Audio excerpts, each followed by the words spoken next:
Hello and welcome back again to the News Project Live on GNAT-TV's Facebook page. I'm Andrew McKeever, the News Director at GNAT-TV's News Project. It's a pleasure to have you with us today on Friday, July the 2nd, as we're about to launch into a pretty busy 4th of July weekend. Unlike last year, which we probably all sort of remember and probably would prefer to forget, this year, however, there's going to be pretty much nonstop activities of one sort or another going on in our area right through the entire weekend. So we'll start there with our little news summary, just to kind of, talk about some of the things that will be going on. Tonight up in Londonderry, they're going to start things off with the evening of entertainment and fireworks starting at 7 p.m. There'll be some musical entertainment. Fireworks will begin around 9:30. That's assuming that the weather is permitting.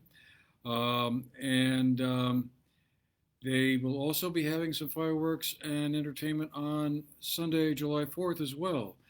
But let's go from Friday the 2nd to Saturday the 3rd. There will be live music, family activities, and fireworks at Stratton Mountain as well.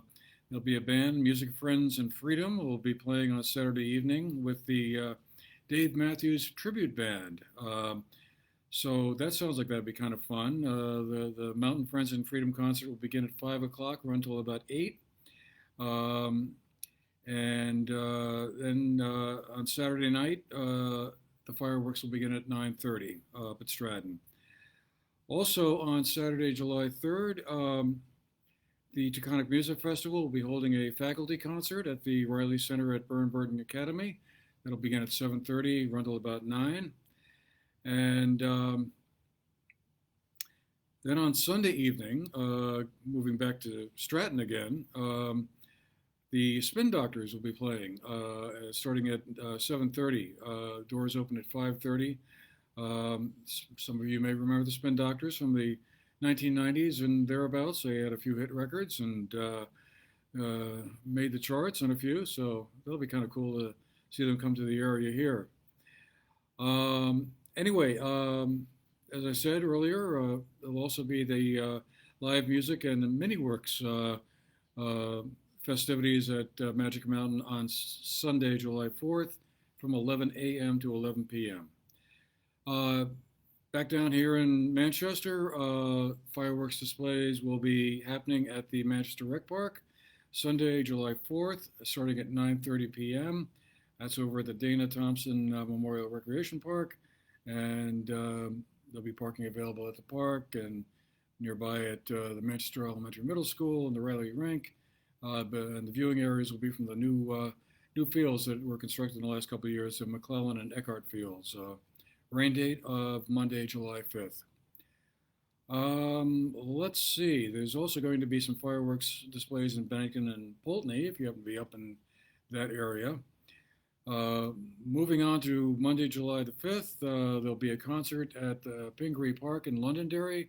Musician Steve Hartman will be playing from 6 to 8 p.m. The Taconic Music Festival will be back with a masterclass event with Deborah Buck at the Riley Center at Burn from 7 to 9.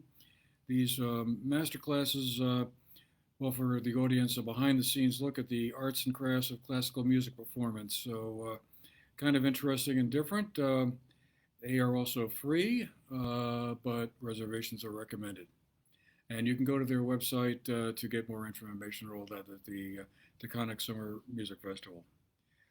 Moving on to Wednesday, July 7th, concerts at the Green in Manchester will be returning with the band Moose Crossing. They'll be playing there from 6 to 8 p.m.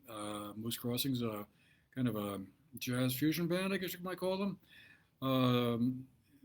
Really good show, and I'm sure that'll be a lot of fun for everyone to get back to the Green for those concerts. A lot of fun. So, don't complain there's nothing to do in town this weekend. Moving on, the Dorset Horse Show, more officially known as the Vermont Summer Festival, will return to East Dorset at the BB Farm on July 7th. It'll be on for 6 weeks. The The show, of course, was one of the many that were canceled last year because of the COVID pandemic. It will run through until August 15th. And of course, many of us know around here, that's a big economic driver of the area, pumps lots of money, over $15 million by some estimate, into the local economy each year. So that's good news, and also with just some great events and interesting horse show program to take in. Staying on up in Dorset just for a moment, some of you may have already seen a segment we did about the new town hall that is under consideration to be located on Raptor Lane. It's off of Route 30, just past the J.K. Adams store there. Town officials have been conducting site visits to the area. It's about maybe a quarter of a mile or so up Raptor Lane in from the road. They've been working on this for a while, and the proposal still has to kind of pass town approval. That will happen through a bond vote that is scheduled to take place on August 24th.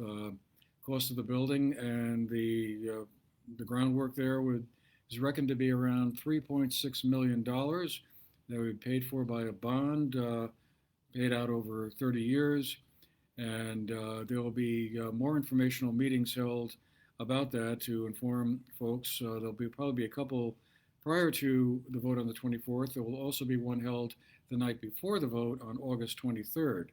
So plenty of opportunities to learn all you can about that. In the meanwhile, the town is also conducting surveys of residents to get a sense of what residents think of the idea. And you can find those surveys on the Dorset Town website at dorsetvt.org. The town is also interested in hearing from residents about what they think the current town office building in East Dorset should be perhaps used for. That building is no longer handicapped accessible, and the town is running out of space to store its records. The new building, if it's approved and winds up being constructed, would offer much more vault space for town records, and also perhaps as importantly, about 3 times the size of the meeting space that the current town office building has. I think would go from about the current 600 square feet there to about 1,800 square feet. So it'd be a big improvement for meetings where a lot of folks want to attend for select board or planning board or other town meetings. If that bond vote is successful, the town will go out and get the permits. If those are obtained in a timely enough fashion, construction would be starting in the spring of 2023, and the building hopefully finished by the end of the year. So, but I said, you can watch our segment for more information about that. You can find that along with lots of other useful pieces of information, stories we've done, and public service announcements of one sort or another. You'll find those on GNAT-TV.org. Well worth going to visit there. Just in other news, big story of this week I think involves the long-running case involving Leonard Fort. Some of you will recall that Mr. Fort, who was a detective with the Suffolk County Police Department at Suffolk County on Long Island in New York, he was convicted in 1988 of a charge of sexual assault on a 12-year-old girl while he was up at his vacation home in Landgrove.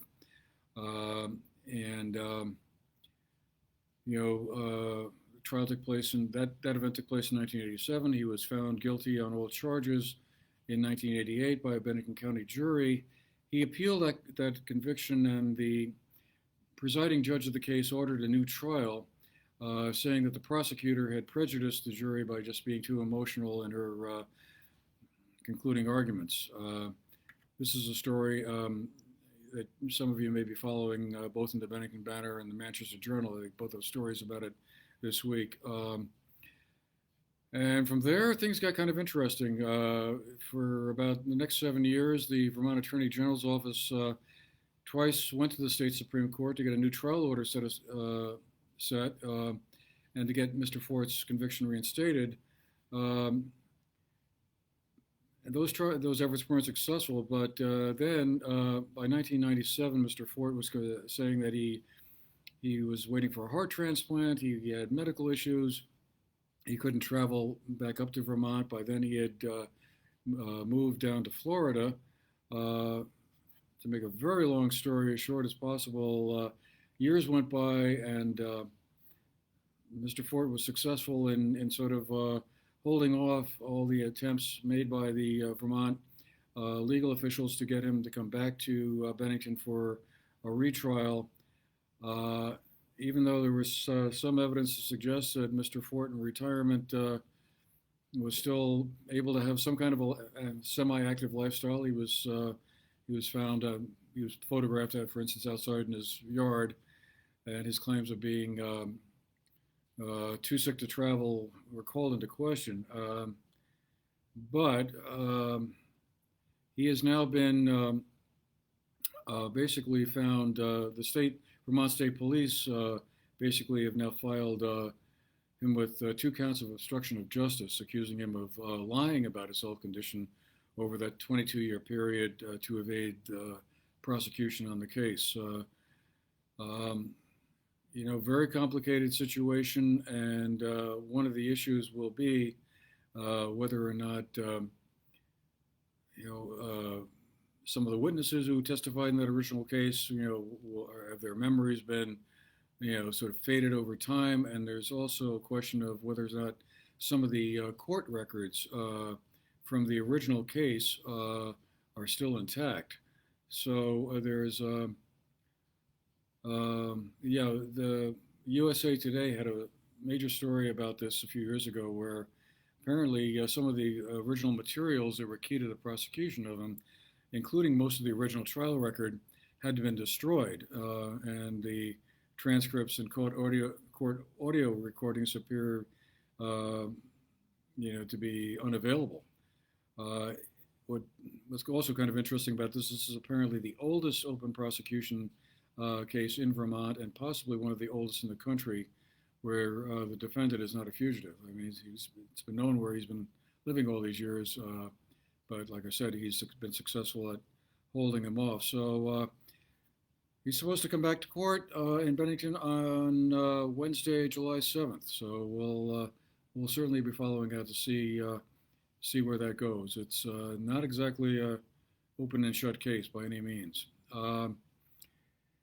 Moving on to Montpelier, we have a little bit of breaking news just to share with you.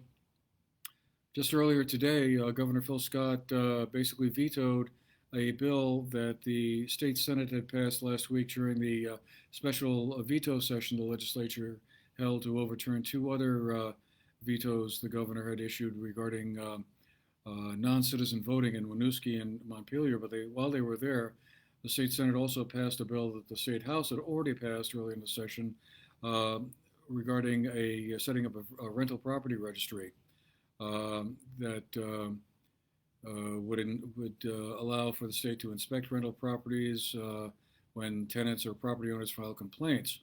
And the governor, however, has decided that he is not going to sign that piece of legislation. He's saying he believes the bill would reduce the number of housing options for Vermonters at a time when we are grappling with a critical housing shortage. He just feels the bill does not accomplish the goal of increasing the number of housing options for Vermonters, and says it created more bureaucracy. So where that leaves that bill now, I guess, is a bit uncertain. Probably unlikely the legislature will return for a second veto session, although I suppose technically that's possible. Probably something to be taken up again when they return to Montpelier next year. Just real quick, brief COVID update. We haven't done one of these in a couple of weeks. Case numbers have dropped considerably over the past couple of months. There were 7 new cases reported as of yesterday. That's up from 2 the day before. We're now up to about 82.62% of Vermonters have received at least 1 dose of the vaccine, and over 75% of state residents are now fully vaccinated. So that's good news, particularly since there's been some troubling news we've been following about the so-called Delta variant of the COVID-19 virus. Um, After many weeks of substantial decreases in the number of cases, we're starting to see the COVID-19 cases beginning to rise again, especially in areas where the vaccination rates are much lower than they are here in Vermont. Um, According to the Washington Post, new daily cases in the United States have risen by nearly 15% in the last 7 days, with, as I said, significant increases in states like Nevada, Wyoming, Missouri, and Arkansas, where vaccination rates are much lower than the 75 or 80% they are up here. Uh, in Los Angeles, city officials are recommending that people wear masks again, regardless of their vaccination status. That certainly caught our eyes because we were all assuming that, and as many stores now are saying, if you're vaccinated, you don't need to wear a mask.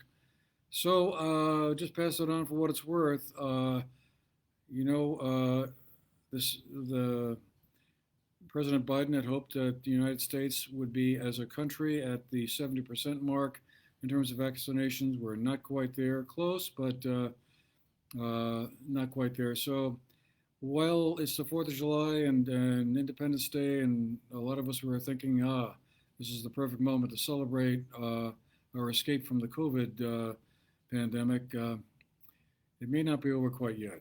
And so, as we said before, stay safe out there. Anyway, that's it for today. Thank you for being with us. Hope you've enjoyed our program. And we will see you again next week, next Friday. Hope you have a great 4th of July weekend and lots of fun. And like I said, plenty of things to do. Have a great day.